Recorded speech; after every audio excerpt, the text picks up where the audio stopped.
Hello friends, welcome to ఆమ్నీస్ food recipe. Today recipe వచ్చి simple and tasty carrot rice.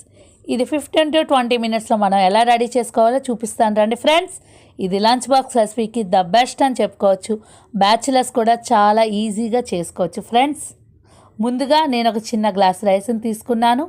అది కడిగి boil చేసి పక్కన పెట్టుకోవాలి. తర్వాత నేను తీసుకున్న గ్లాస్కి ఒక 3 క్యారెట్లు తీసుకొని తురుము పక్కన పెట్టుకున్నాను.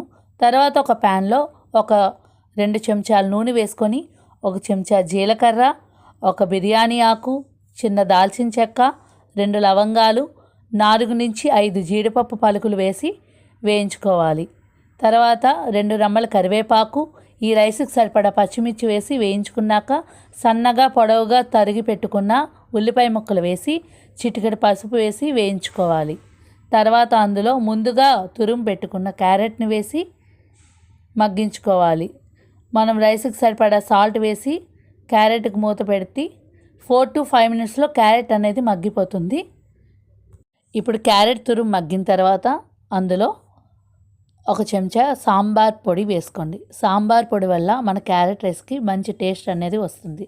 తర్వాత ముందుగా బాయిల్ చేసి పెట్టుకున్న రైస్ని ఒక ప్లేట్లో వేసి చల్లారబెట్టుకొని తర్వాత ఈ క్యారెట్ తురుములో కలపండి.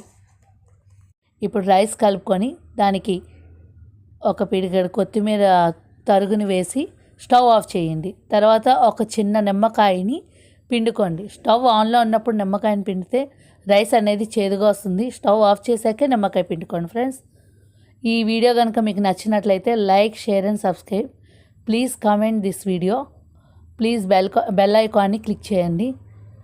Thank you for watching this video friends. Bye bye.